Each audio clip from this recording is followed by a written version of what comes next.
मुगल काल में बादशाह के जरिए एक यहाँ पर सूबेदार को सूली पर चढ़ाया जा रहा था। सूली पर सूबेदार को चढ़ाने की पूरी तैयारी होती है, तभी यहाँ पर बादशाह के सामने श्री कृष्ण भगवान साक्षात दर्शन देते हैं और कहते हैं कि तुम मेरे भक्त को नहीं मार सकते। वो मेरा भक्त है, अनंत भक्त है और मैं उसकी सहायता करूंगा। यहाँ पर दोस्तों जो मुगल भगवानों के मंदिर तोड़ने में लगे रहे, भगवानों ने भी कई बार उन्हें संकेत दिए, उनके सामने आए और आज की जो स्टोरी मैं आप लोगों के सामने लेकर आई हूँ वो आपको भगवान पर भरोसा करने पर एक जागरूकता और विश्वास आपका बढ़ाएगी। कई लोगों का कहना है कि दीदी आपकी कहानी या आपकी घटनाएं बहुत अच्छी होती हैं। सभी का दिल से धन्यवाद कहना चाहती हूँ कि आपको ये चीजें अच्छी लगती हैं तो शायद आप एक अच्छे इंसान हैं, क्योंकि दोस्तों ऐसी चीजें उन्हीं लोगों को अच्छी लगती है जो भगवान की भक्ति में लीन होना चाहते हैं या हो चुके हैं या होने की शुरुआत कर रहे हैं। आखिरकार क्यों साक्षात भगवान को एक बादशाह के सामने प्रकट होना पड़ा? क्या भगवान की वजह से उनके भक्त की जान बच पाएगी? हालांकि आपका सही जवाब होगा कि हाँ भाई, जब साक्षात भगवान आते हैं तो कोई शहंशाह हो या कोई भी हो, कैसे एक भक्त की जान को ले सकते हैं? क्यों उस भक्त को सूली पर चढ़ाया जा रहा था? उसकी क्या गलती होती है? क्या ऐसे कलयुग में भी भगवान ऐसी रचनाएं रच सकते हैं? क्या ऐसे कलयुग में भी ऐसा हो सकता है? आपको यकीन है? मुझे यकीन है। ये स्टोरी बहुत ही अच्छी है और बहुत ही छानबीन करके आप लोगों के लिए लेकर आई हूँ। कहानी आपको झंझोर कर रख देगी, कहानी आपको सोचने पर मजबूर कर देगी कि भगवान क्या है, तुम्हारे पालनहार क्या है। यहाँ पर कल एक कमेंट ऐसा आया, आखिर में आपको बताऊंगी, अब बताऊंगी तो आप लोग हैरान हो जाओगे और कहोगे कि बहुत ज्यादा बड़ी वीडियो हो गई है। दोस्तों कमेंट के बारे में आखिर में बात करेंगे और मुझे याद ना हो तो आप मुझे याद जरूर दिला देना। यहाँ पर आखिर में उस कमेंट के बारे में बात करूंगी। तो चलिए आपको इस कहानी के बारे में जानना है, जहाँ पर श्री कृष्ण भगवान साक्षात अपने भक्त को बचाने के लिए आते हैं ऐसे कलयुग में जहाँ मुगल काल चल रहा था। एक बादशाह से अपने भक्त की जान बचाते हैं। महाराष्ट्र में आपको जिला सोलापुर में जाना होगा। दोस्तों यहाँ पर जिला सोलापुर में एक सूबेदार रहते हैं जिनका नाम दामाजी होता है।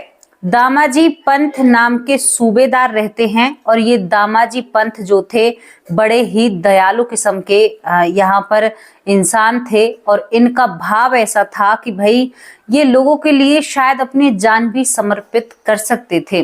दामाजी पंत को यहाँ पर कोई भी संतान नहीं थी और दोस्तों यहाँ पर जो जिला सोलापुर है इससे करीबन 71 किलोमीटर दूर यहाँ पर पंढरपुर, जहां पर श्री विट्ठल भगवान जी विराजमान हैं।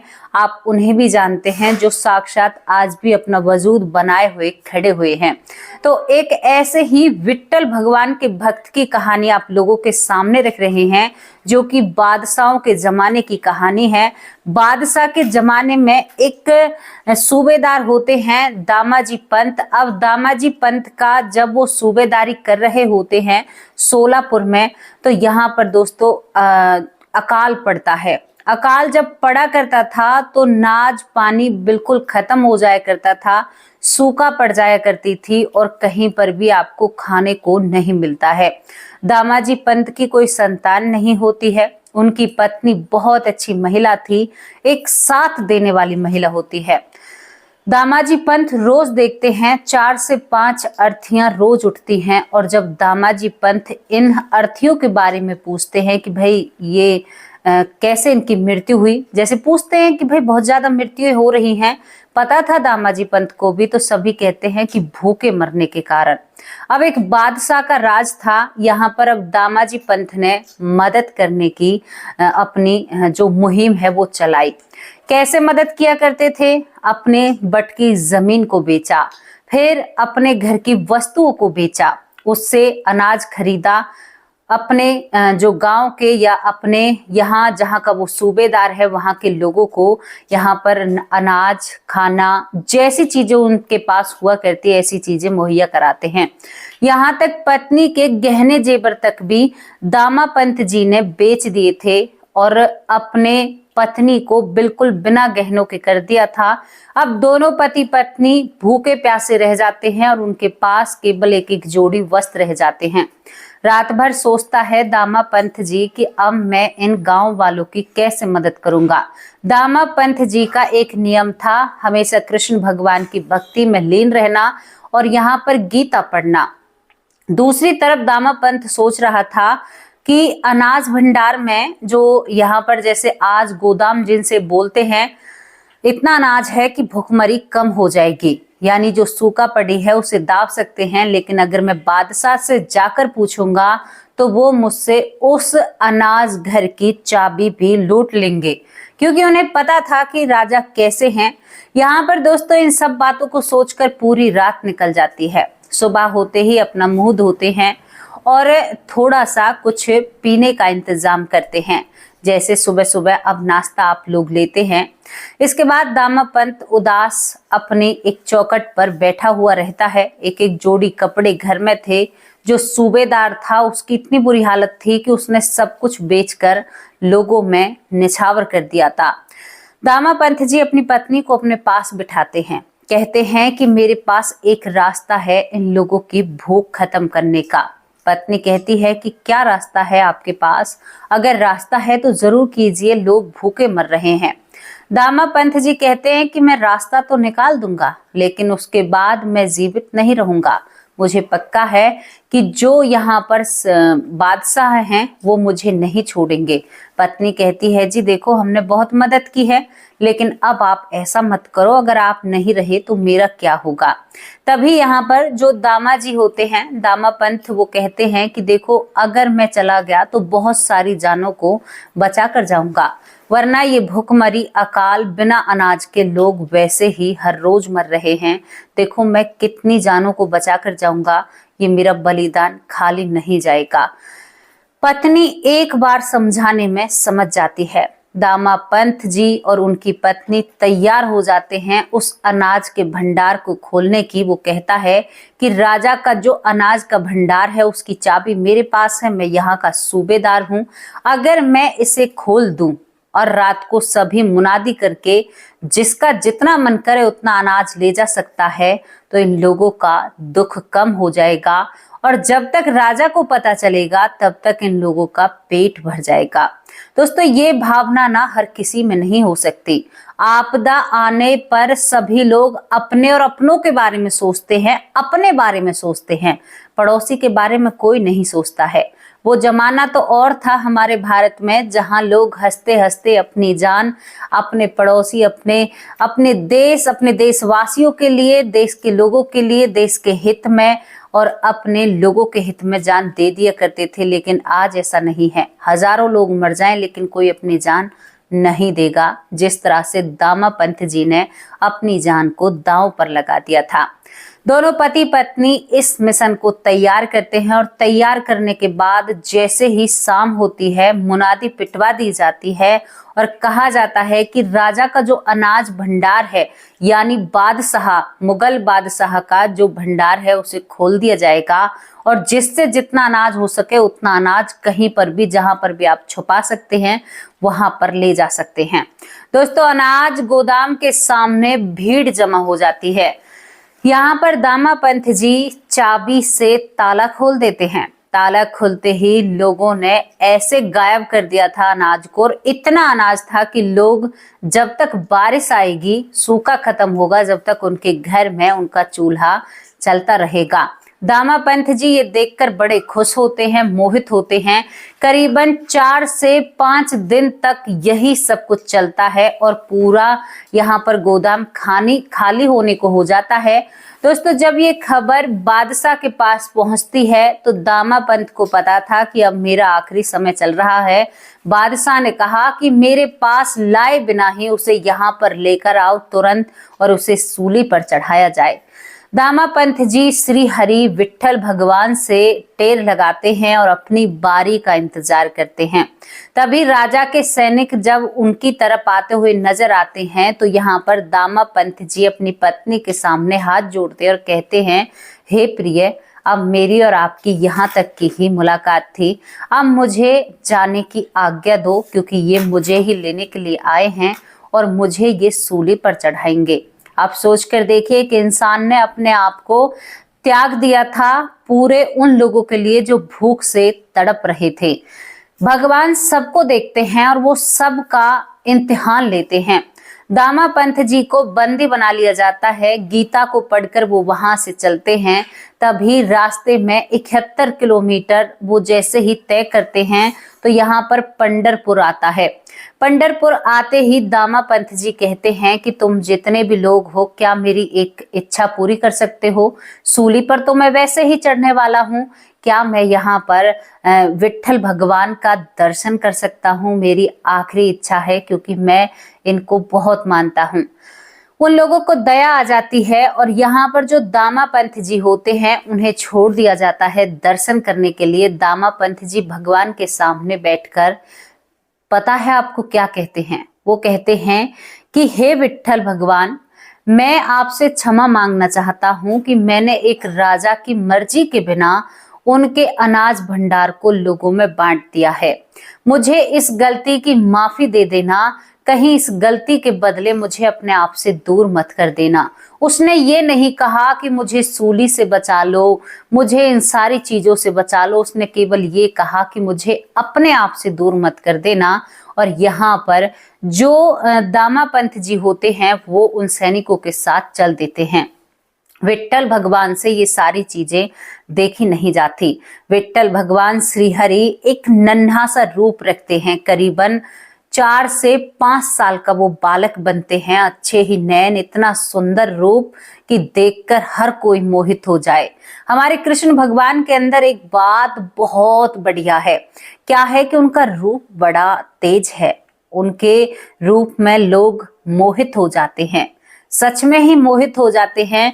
विठल भगवान एक पोटली लेकर कमर में बांधकर अब यहाँ पर बादशाह के दरबार में चलने लगते हैं। और यहाँ पर जो दामाजी पंत थे, इनको करीबन 8 दिन बाद सूली पर चढ़ाया जाना था। एक समय तय होता है।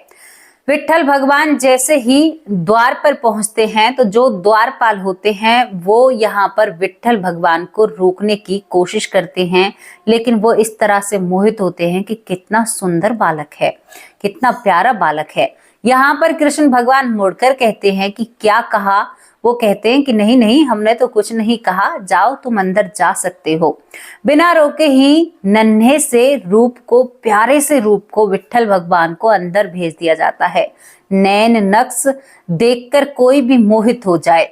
अब यहाँ पर जो बादशाह होता है उसकी बारी आती है।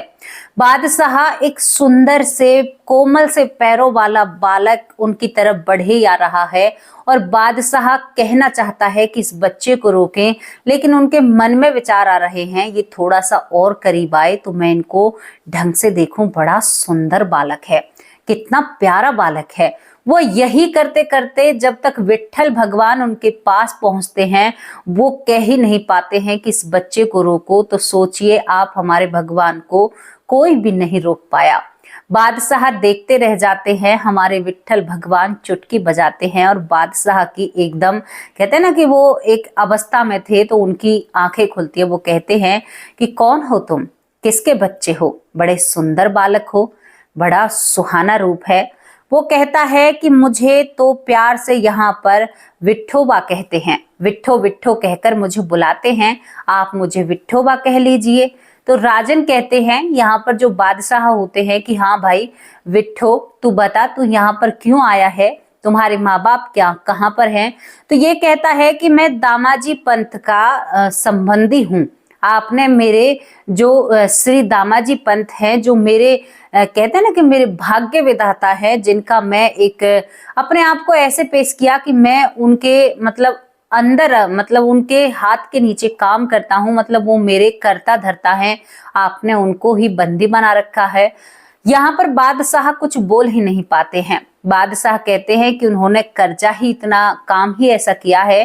तो विट्ठल भगवान कहते हैं कि मुझे पता है मेरे मालिक ने जो काम किया है। देखो भगवान की महिमा देखो, वो अपने भक्त के लिए वहां पर उनके नौकर बन जाते हैं, उन्हें मालिक बताते हैं। आप सोच कर देखिए कितना मधुर और कोमल दिल और हृदय है उनका।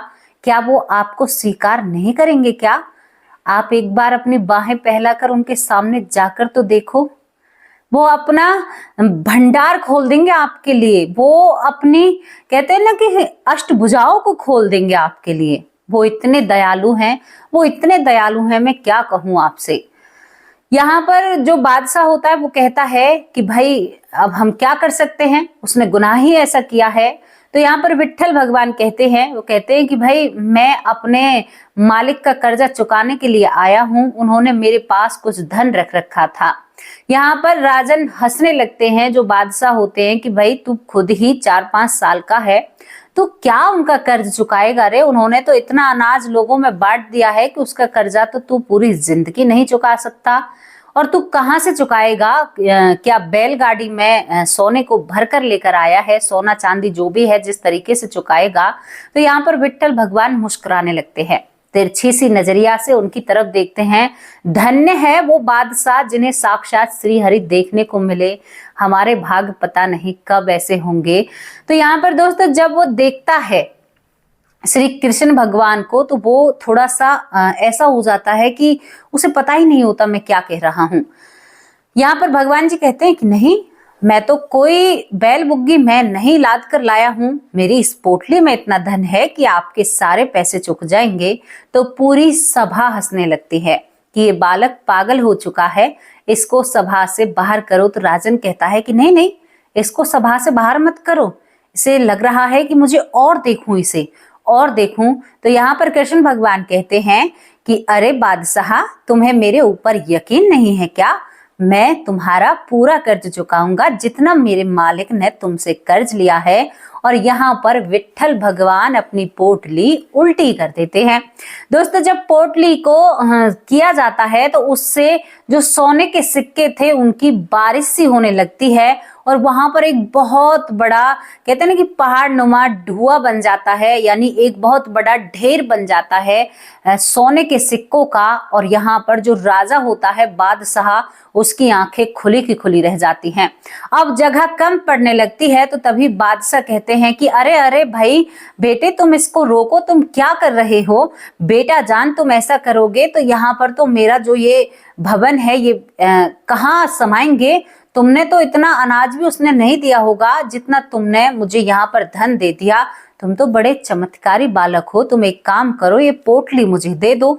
तो यहाँ पर विट्ठल भगवान कहते हैं कि देखो भाई, तुम्हारा सोना मैंने दे दिया, अब तुम्हें एक पेपर पर यानी अपने हस्ताक्षर करने होंगे और मोहर लगानी होगी अपनी, और मेरे जो मालिक हैं उन्हें छोड़ना होगा, उन्हें आपको सूली पर नहीं चढ़ाना होगा। वादे अनुसार मैंने आपको पैसे दिए हैं।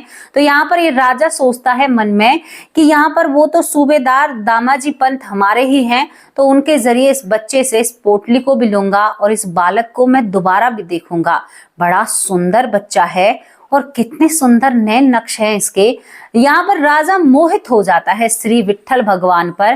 दोस्तों इसके बाद एक पत्र पहुंचा दिया जाता है जिस कारावास में यहाँ पर दामाजी पंत बंद थे, उस कारावास में पत्र जब पहुंचाया जाता है तो एक पत्र गीता जी में रखा हुआ होता है।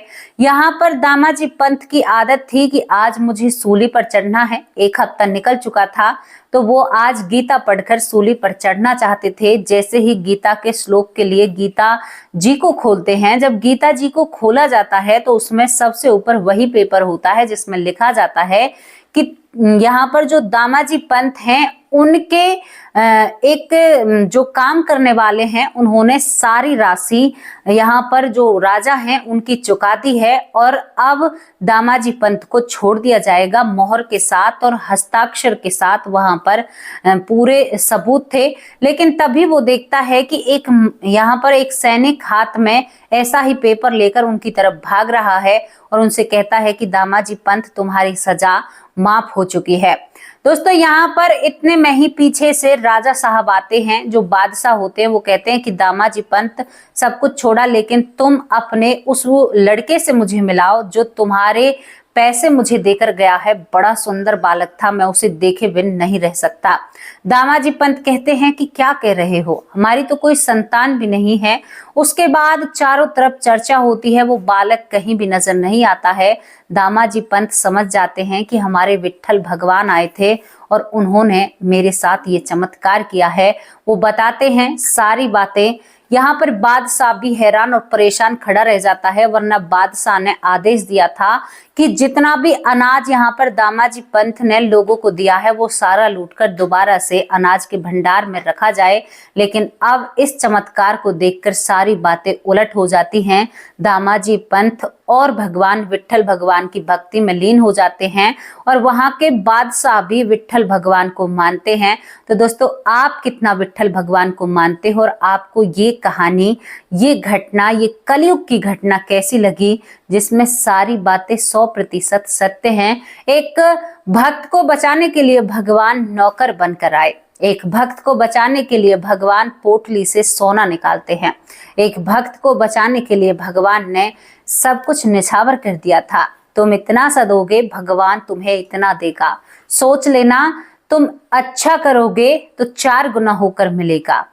ये बात ध्यान कर कर रखना, और वो तुम्हारे लिए हमेशा उपस्थित होते हैं। किसी न किसी कारण तुम्हारे साथ बुरा होने से अगर उन्हें रोकना है तो वो रोक कर ही रहेंगे। अगर तुम्हारे साथ बुरा हुआ है तो सोच लेना किसी करने का फल मिला है। दोस्तों, ये कहानी हमें साबित करती है कि विट्ठल भगवान, श्री कृष्ण भगवान, श्री हरि भगवान, यहाँ पर हमारे जितने भी वृंदावन में ठाकुर जी हैं, सभी को साक्षात दंडवत प्रणाम। सच में ही ये कितने सुंदर रूप हैं। इनके बारे में जितना कहा जाए ना उतना ही कम है। तो कैसी लगी आपको ये कहानी, इसके बारे में अपनी राय भी रखना। और अब आप लोगों से विदा लेती हूँ, शाम के वक्त हाजिर होंगी एक सच्ची और अच्छी स्टोरी के साथ। तब तक के लिए नमस्कार, जय हिंद, जय भारत।